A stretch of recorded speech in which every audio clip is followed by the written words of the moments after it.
Hello everyone, my self Rahul Singh. इस video के अंदर आप सीखेंगे NCERT class 10 exercise 8.1 question number 8। बाकी सारे क्वेश्चंस मैं पिछली वीडियो में कवर करा चुका हूँ, तो उन सारे क्वेश्चंस को आप पिछली वीडियो में जाके देख सकते हैं। तो आइए मैं क्वेश्चन नंबर 8 कराता हूँ। तो देखिए क्वेश्चन क्या बोला हुआ है। If cot 3a equals to 4 check whether 1 minus tan square upon 1 plus tan square equals to cos square a minus tan square है। अगर 3 कोट ए 4 के इक्वल है तो क्या ये चीज एलएचएस आरएचएस के इक्वल होगा? तो आपको ये चेक करना है, चेक वेदर मतलब चेक करके बताना है यस है या नहीं है। तो सबसे पहले आप क्या करेंगे, 3 cot A equals to 4 given है, तो सबसे पहले आप इसी को लीजिए। तो 3 कोट ए की वैल्यू क्या गिवन है? 4। तो कोट ए की वैल्यू क्या हो जाएगी? 4/3। अच्छा, कोट का फॉर्मूला क्या होता है? देखिए मैंने पहले ही बताया था, पंडित बद्री प्रसाद हर हर भोले सोना चांदी तोले। तो कोट का फॉर्मूला क्या होता है? टेन का रेसिप्रोकल। तो टेन का फॉर्मूला होता है पी अपॉन बी, तो कोट का क्या होगा? B upon P. B upon P. तो मतलब ये वैल्यू गिवन है बेस की और ये वैल्यू गिवन है परपेंडिकुलर की। तो सबसे पहले आप लेट कीजिए, जो बेस है उसको हमने क्या मान लेते हैं? 4 के, और परपेंडिकुलर को आप क्या मान लेते हैं? 3 के। अच्छा, एक राइट एंगल ट्राइंगल के अंदर आप देख रहे होंगे, अगर एंगल ए आपने यहाँ पे लिया है तो एंगल के सामने हमेशा क्या होती है? परपेंडिकुलर। और ये क्या होगा? बेस। और ये क्या होगा? हाइपोटेनस। तो देखिए परपेंडिकुलर की वैल्यू आपको गिवन है 3 के, बेस की वैल्यू आपको गिवन है 4 के। तो सबसे पहले आप फाइंड करिए हाइपोटेनस की वैल्यू। तो पाइथागोरस थ्योरम के अंदर आपने क्या पढ़ा था? मैंने पिछली वीडियो में पढ़ाई थी कि हाइपोटेनस का स्क्वायर जो होता है वो इक्वल होता है परपेंडिकुलर का स्क्वायर प्लस बेस का स्क्वायर। तो हाइपोटेनस की वैल्यू तो फाइंड करनी है आपको। परपेंडिकुलर की वैल्यू क्या गिवन है? 3 के, और उसका क्या हो रहा है? Whole square. बेस की वैल्यू क्या गिवन है? 4 के, और उसका क्या हो रहा है? Whole square. तो 3 के का स्क्वायर आप खोल रहे होंगे तो 3 का स्क्वायर 9, और के स्क्वायर ऐसे रहेगा। 4 का स्क्वायर 16, और के स्क्वायर यहाँ पे ऐसे रहेगा। एच स्क्वायर तो सेम ही रहेगा। तो एच स्क्वायर की वैल्यू क्या आ रही होगी? 9 के स्क्वायर प्लस 16 के स्क्वायर। अगर आप प्लस करेंगे तो 25 के स्क्वायर आ रही है। अच्छा, अगर एच के ऊपर से स्क्वायर हटाएंगे तो ये जो वैल्यू होती है वो सब किसके अंदर आ जाएगी? रूट के अंदर। तो रूट से बाहर 25 रूट से बाहर आएगा 5, और के स्क्वायर स्क्वायर से रूट कट जाएगा तो खाली क्या बचेगा? 5 के। तो एच की वैल्यू आपको पता चल गई 5 के। अच्छा, अब आपको क्या करना है, ये एल एच एस है, ये आर एच एस है। तो एल एच एस के अंदर आप वैल्यू पुट करेंगे ये, और आर एच एस के अंदर वैल्यू पुट करेंगे। अगर दोनों L H S R H S आपको इक्वल मिल रहा होगा, इसका मतलब क्या? आपका आंसर सही है, मतलब ठीक है। तो 1 - 10 की वैल्यू क्या होती है? P upon B. यहाँ से आप देख सकते हैं पी अपॉन बी 10 की वैल्यू, और उसका क्या हो रहा है? स्क्वायर। और 1 + 10 की वैल्यू फिर से क्या होती है? पी अपॉन बी, और उसका क्या हो रहा है? स्क्वायर। तो 1 - अगर मैं वैल्यू पुट करूं तो पी की वैल्यू क्या गिवन है?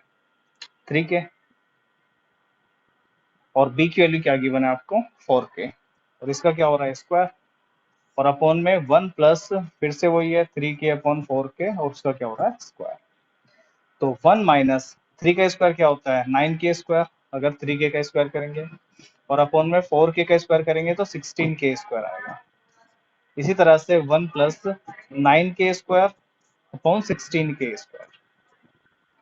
अगर मैं ऊपर वैल्यूज का एलशियम लूं तो एलशियम क्या आएगा? क्रॉस मल्टीप्लाई होगी। 16 के स्क्वायर यहाँ पर ऐसे रहेगा, इसकी 1 से मल्टीप्लाई होगी तो 16 के स्क्वायर यहाँ पे आएगा, माइनस 9 के स्क्वायर ऐसे रहेगा, अपॉन 16 के स्क्वायर की 1 से करूंगा तो 16 के स्क्वायर इधर आ जाएगा, प्लस 9 के स्क्वायर ऐसे रहेगा, और अपॉन में 16 के स्क्वायर सेम रहेगा।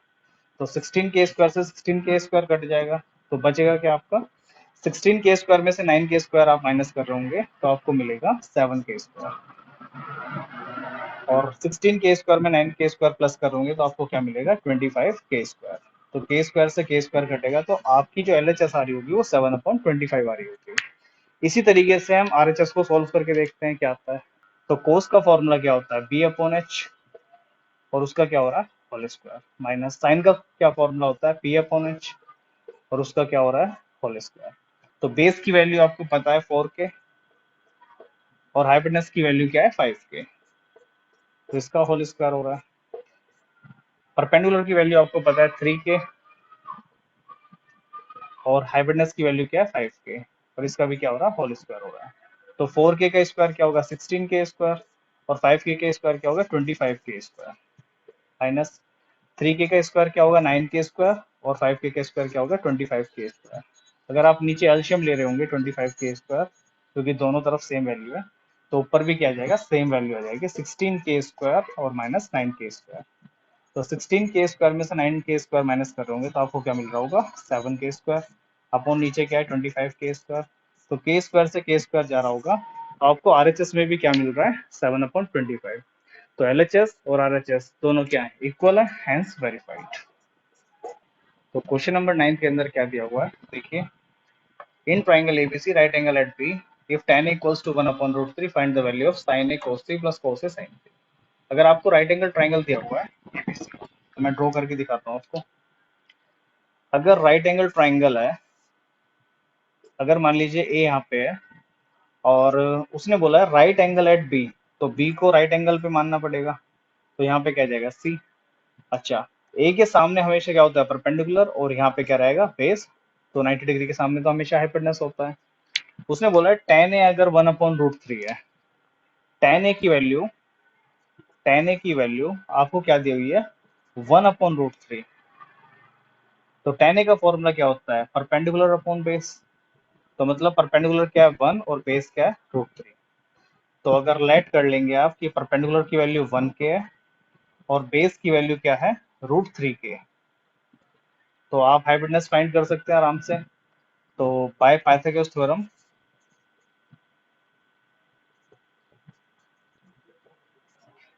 तो एच स्क्वायर इक्वल्स टू क्या होता है P square plus B square होता है।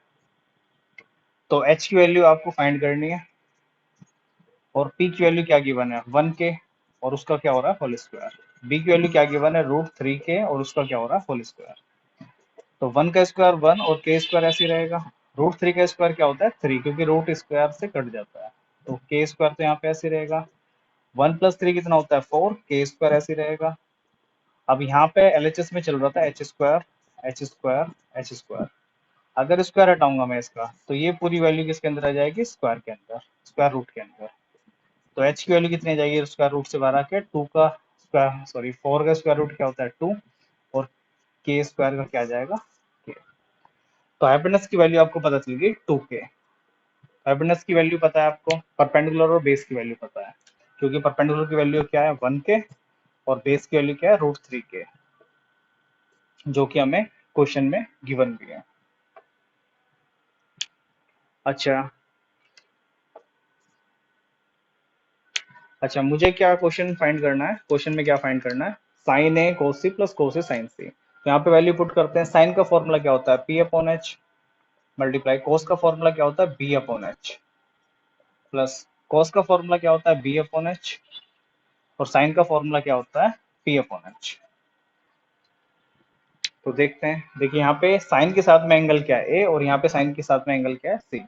यहाँ पे कोस के साथ में एंगल क्या है सी, और यहाँ पे कोस के साथ में एंगल क्या है ए। तो हमें उस एंगल के हिसाब से आपको वैल्यू पुट करनी है इसके अंदर। तो जैसे अगर ए के हिसाब से अगर मैं देखता हूँ, दोनों ए के हिसाब से देखता हूँ, तो साइन ए p/h, तो ए के हिसाब से तो ये परपेंडिकुलर है, और बेस क्या है ये, और हाइपोटेनस तो वही है सेम। तो ए के हिसाब से पुट करता हूँ, तो परपेंडिकुलर की वैल्यू क्या है 1k, और अपॉन में हाइपोटेनस की वैल्यू क्या है 2k। अच्छा, मल्टीप्लाई में b/h, अब ये सी के हिसाब से एंगल है, तो सी के हिसाब से तो ये क्या हो जाएगी परपेंडिकुलर, और ये क्या हो जाएगी बेस। तो बेस अगर 1k है, तो बेस की जगह क्या आ जाएगा 1k, और हाइपोटेनस कितनी है 2k, वो तो हमेशा सेम ही रहेगी। अच्छा, कोस ए के हिसाब से, एंगल ए के हिसाब से देखूं तो एंगल के सामने हमेशा परपेंडिकुलर होती है, और नीचे क्या होगी बेस। तो बेस ही हमें यहाँ पे लिखना है, तो बेस की वैल्यू क्या दे रखी है √3k, और एच की वैल्यू तो 2k यहाँ पे गिवन है, और मल्टीप्लाई पी। अब साइन सी एंगल के हिसाब से देखना है, तो सी के हिसाब से तो ये वाली क्या हो जाएगी परपेंडिकुलर, और ये क्या हो जाएगा बेस। तो परपेंडिकुलर की वैल्यू क्या दी √3k, और अपॉन में एच की वैल्यू क्या गिवन है 2k। तो अगर इनको k से k मैं कैंसिल कर दूं, तो खाली क्या बचेगा 1/4, और प्लस में क्या बचेगा √3 इंटू √3 क्या होता है 3, और 2 इंटू 2 क्या होता है 4। अगर 4 और 4 का एलसीएम लेंगे तो 4, तो 1 प्लस 3 सेम रहेगा, और 1 प्लस 3 कितना होता है 4/4, तो कट के क्या आ रहा होगा 1। तो इस क्वेश्चन का क्या आ रहा है आंसर 1। सेकंड क्वेश्चन देखते हैं।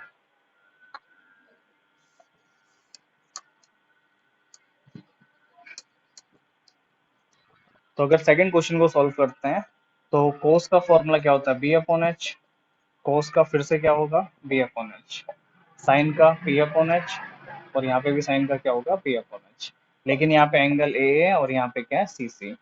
तो फिर से वही सेम क्वेश्चन। तो ए के हिसाब से अगर बी अपॉन एच रखूंगा, तो कोस ए के हिसाब से, तो ए के हिसाब से ये क्या हो जाएगा परपेंडिकुलर,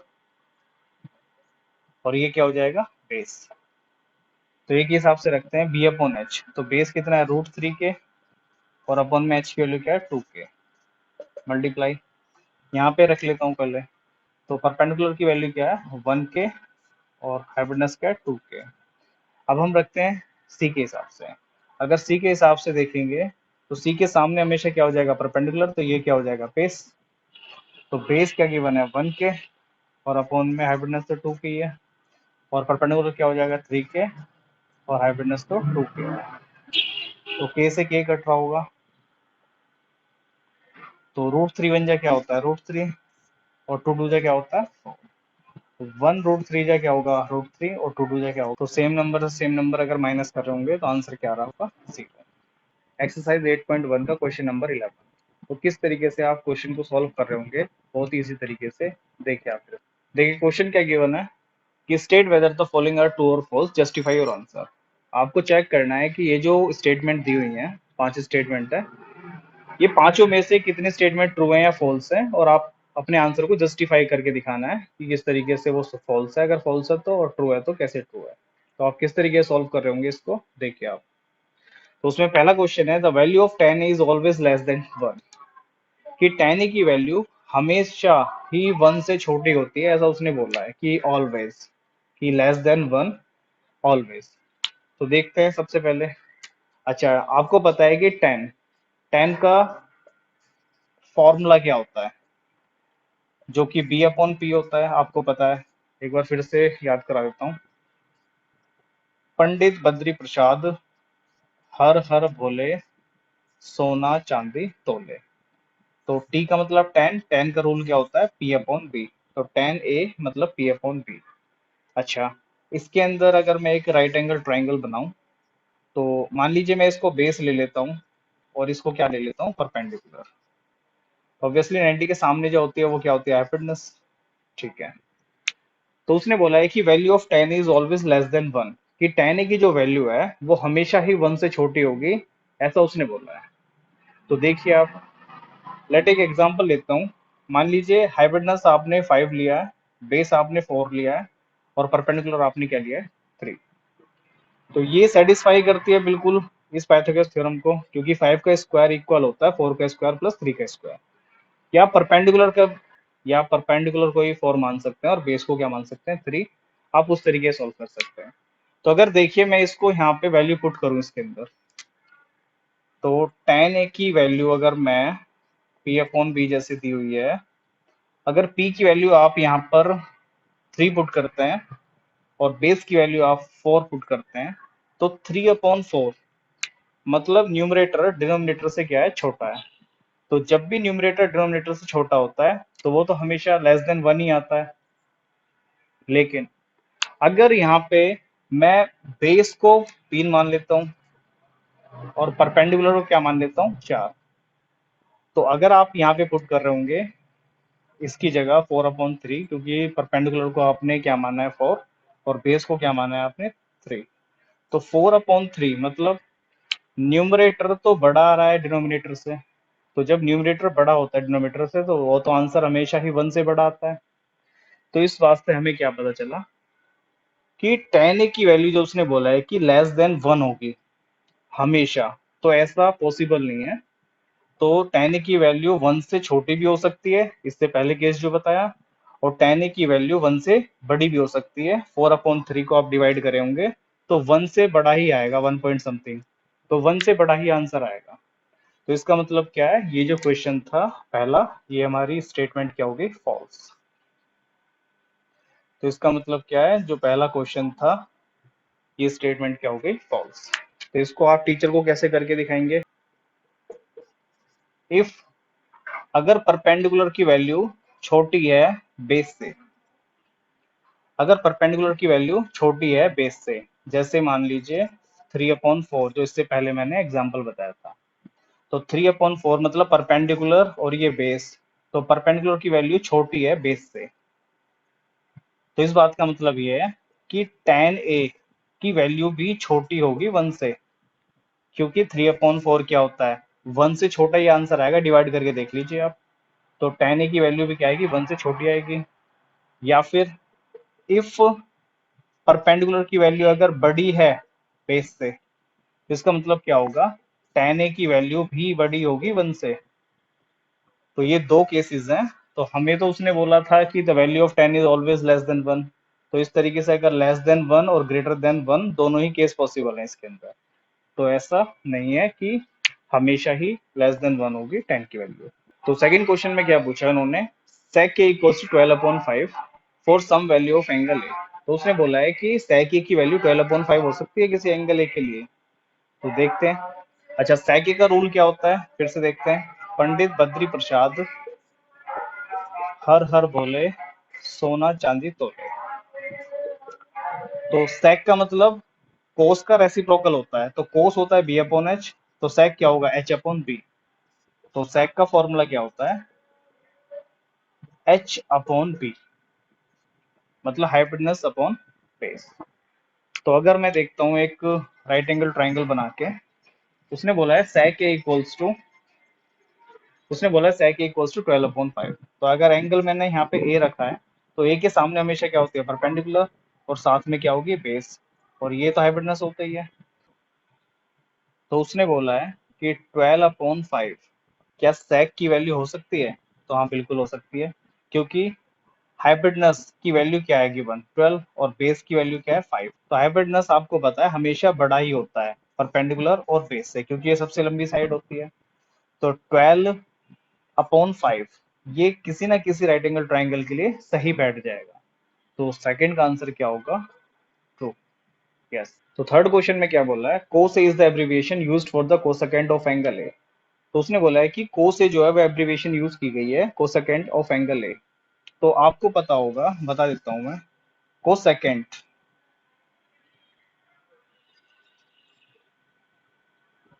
कोसेकेंट हम कोसेक को बोलते हैं, और आजकल इसकी एब्रिविएशन होती है सीएससी, लेकिन मेनली हम यूज करते हैं कोसेक। तो कोसेक एब्रिविएशन है कोसेकेंट की। तो ये कोस ए किसकी एब्रिविएशन है, तो कोस ए एब्रिविएशन होती है कोसाइन की। थर्ड जो आंसर है वो आपका क्या होगा, फॉल्स। तो ये क्या है, गलत है।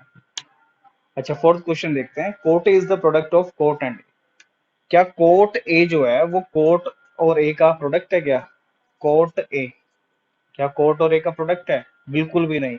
ये ए जो है वो रेफरेंस एंगल है कोट का। तो मैंने पिछली वीडियो में भी आपको बताया था कि ए का एंगल, मतलब ए एंगल दिया हुआ है इस कोट का, तो ये दोनों ए की वैल्यू है, ये कोई अलग अलग वैल्यू नहीं है, तो ये मल्टीप्लाई के अंदर नहीं है। इसका मतलब ये क्या है, फॉल्स है। आपको मैंने बताया था, बता देता हूँ, कि अगर जैसे मान लो एक्स और वाई लिखा हुआ है, तो एक्स और वाई ये दोनों मल्टीप्लाई में है, अगर इनके बीच में कुछ भी नहीं है तो ये दो चीजें क्या है, अलग अलग है। लेकिन कोट ए ये क्या है, ए की वैल्यू को रिप्रेजेंट करता है। अच्छा, लास्ट पार्ट क्या दिया हुआ है, sine theta equals to 4/3 for some angle theta. Sine theta की वैल्यू 4/3 हो सकती है क्या, कुछ एंगल थीटा के लिए। अगर मान लीजिए मैं इसके अंदर यहाँ पे थीटा एंगल रखता हूँ, तो ये परपेंडिकुलर और ये बेस, और ये क्या होगा, हाइपोटेनस। तो साइन थीटा का फॉर्मूला क्या होता है, p/h, आपको पता है। तो नीचे क्या दिया हुआ, हाइपोटेनस। तो हाइपोटेनस तो सबसे लॉन्गेस्ट साइड होती है, मतलब नीचे क्या आनी चाहिए, हमेशा बड़ी वैल्यू आनी चाहिए। तो यहाँ पे क्या दिया हुआ, 4/3। तो क्या नीचे जो वैल्यू है 3 वो 4 से बड़ी है क्या, नहीं, वो तो गलत है। तो इसका मतलब क्या है, साइन थीटा इक्वल्स टू 4/3 कुछ एंगल थीटा के लिए कभी पॉसिबल हो ही नहीं सकता है। तो ये भी क्या है, फॉल्स है।